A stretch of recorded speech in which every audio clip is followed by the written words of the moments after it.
is one with whom I had a close personal connection. He was my brother-in-law. His name was CURT FLOOD.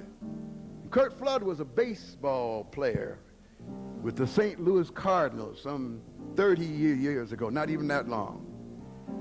And he sued baseball because they had, in all the players' contracts, clauses that reserved their services to that particular team. And CURT had an offer for more money from another team, so he wanted to take the better offer.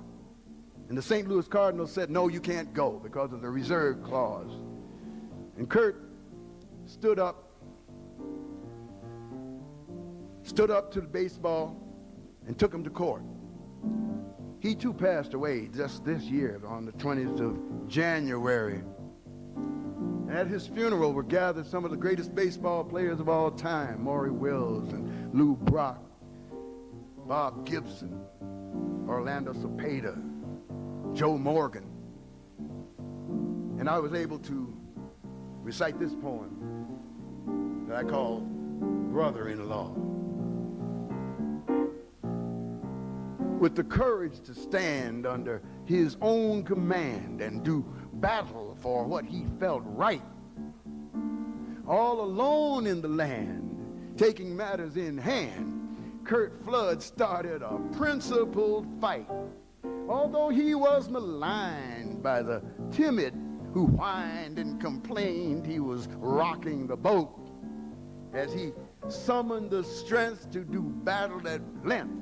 CURT FLOOD vowed all he had he'd devote to abolishing laws like baseball's reserve clause that kept major league players enslaved.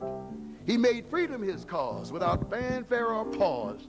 CURT FLOOD knew well the danger he braved, but he seemed not to fear for his brilliant career as a major league champion, all-starred.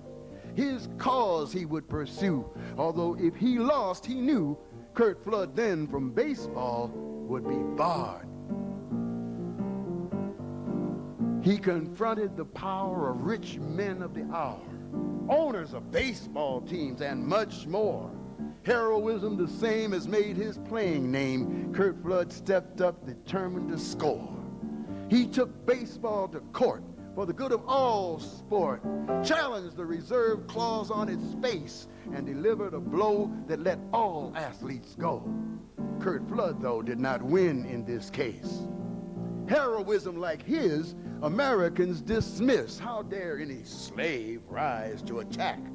That deserves no reward and is better ignored. CURT FLOOD had a point, but CURT was black. Still, he didn't do bad. His Supreme Court case had consequences no justice foresaw. His attack was so fierce, by and by it appears, CURT FLOOD actually had changed the law. His career at an end, he was never to spend the high salaries he helped to create. He received nothing owed from the fortunes that flowed overwhelmingly through CURT's floodgate. Yet he never complained. And he seemed not that pained by the difficult hand life had dealt. Not for fortune or fame had he staked his free claim. CURT FLOOD simply fought for what he felt. Yet, as long as they pay the best athletes to play, and as long as their agency's free, a high tribute is paid to the great difference made by the free man CURT FLOOD fought to be. From now on, all you young should hear his praises sung upon entering life's lonesome parade. And on entering the bank, all free agents should thank CURT FLOOD for the foundation he laid.